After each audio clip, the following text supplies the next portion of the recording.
Did you know Jesus lived 33 years and didn't commit one single sin? Hence he was called the Lamb of God. Good morning, good afternoon, good evening, good night, good day to you. That's depending where you are in the world. We're doing the nighttime devotion from the devotional Christ Triumphant. The title today, Christ identifies with our sorrows. Jesus said, "Take ye away the stone." Martha, the sister of him that was dead, saith to him, "Lord, he have been dead 4 days." And that's John 11:39. Christ alone was able to bear the afflictions of the many. In all their affliction, he was afflicted. He never bore disease in his own flesh, but he carried the sickness of others. With tenderest sympathy, he looked upon the suffering ones who pressed about him. He groaned in spirit as he saw the work of Satan revealed in all their woe, and he made every case of need and of sorrow his own. The power of love was in all of his healing. He identified his interests with suffering humanity. Christ was health and strength in himself. And when sufferers were in his immediate presence, disease was always rebuked. It was for this that he did not go at once to Lazarus. He could not witness his suffering and not bring him relief. He could not witness disease or death without combating the power of Satan. The death of Lazarus was permitted that through his resurrection, the last and crowning evidence might be given to the Jews that Jesus was the Son of God. And in all this conflict with the power of evil, there was ever before Christ the darkened shadow into which he himself must enter. Even ever before him was the means by which he must pay the ransom for these souls. As he witnessed the suffering of humanity, he knew that he must bear a greater pain, mingled with mockery, that he would suffer the greatest humiliation. When he raised Lazarus from the dead, he knew that for that life he must pay the ransom on the cross of Calvary. Christ was strong to save the whole world. He wept at the grave of Lazarus at the thought that he could not save everyone whom Satan's power had laid low in death.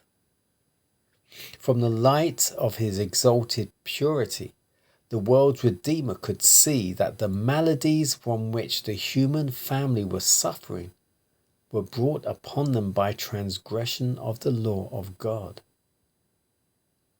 Every case of suffering he could trace back to its cause. He knew that he alone could rescue them from the pit in which they had fallen. He alone could place their feet in the right path. His perfection alone could avail for their imperfection. He alone could cover their nakedness with his own spotless robe of righteousness. By actual experience, he knew nothing of sin. He stood before the world, the spotless Lamb of God. When suffering humanity pressed about him, he who was in the health of perfect manhood, was at one afflicted with them. This was essential that he might express his perfect love in behalf of humanity.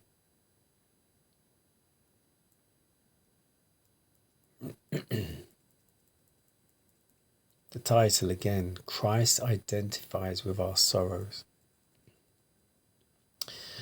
Interesting and important point. Christ knew Lazarus was dying, and he still didn't go there until after 4 days. Why? If he had gone there, and this is why it says here, he was sad, and he would have felt impelled to heal Lazarus. If he saw Lazarus there dying, he would have been impelled to heal him. And he didn't. That's why he didn't, because it is known that once you're dead,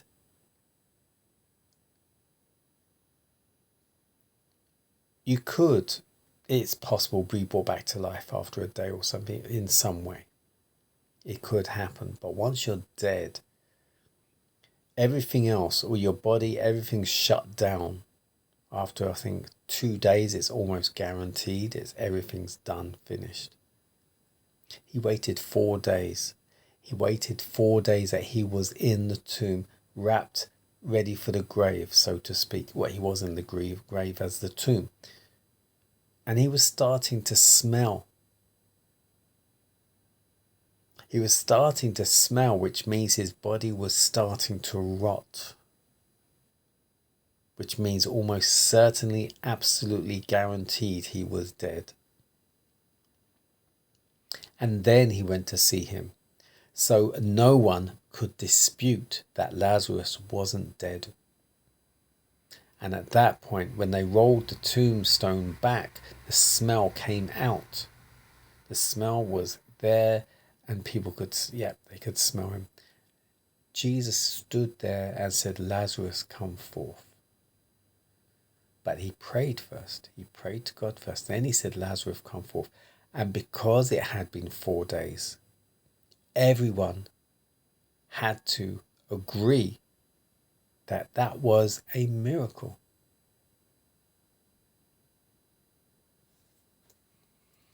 Jesus was sinless. He lived a sinless life for 33.5 years. Absolutely spotless, sinless, pure. Not a stray word came out of his mouth. And I can't say this because I wasn't there, but I can say this because this is what has been said. And this is the only way he could be the Lamb of God that takes away the sins of the world. It would be absolutely impossible if he had ever sinned just once that he could be that spotless lamb.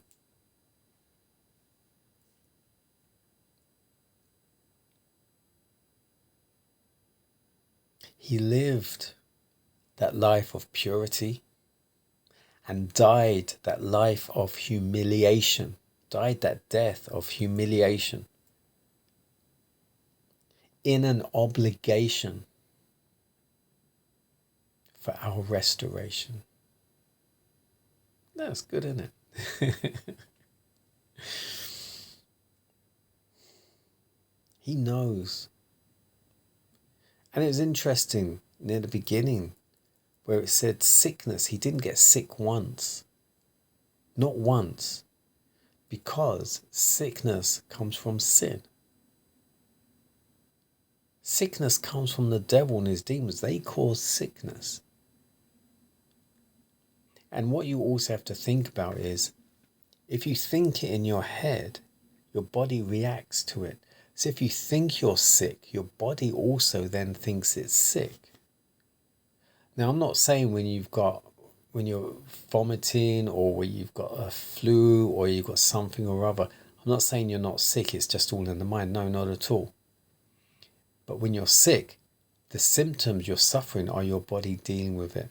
The way you think, you can either heal quicker or slower. It's all about how you think. And this is what Jesus was all about. Teaching people how to be more positive, how to be more pure in their lives. And the purer you are, the more positive you think. When you hear about vibrations and frequencies, that is all very true. If you do it in the right way, think about it in the right way, and apply it in the right way. Spiritual things are spiritually discerned. Science has got nothing, not the science of this world.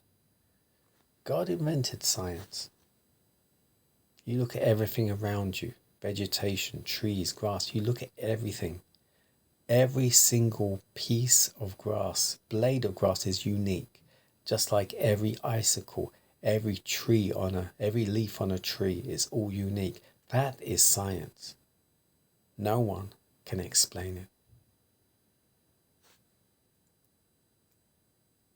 Don't discount what God has given us, done for us, is doing for us. Give him the glory.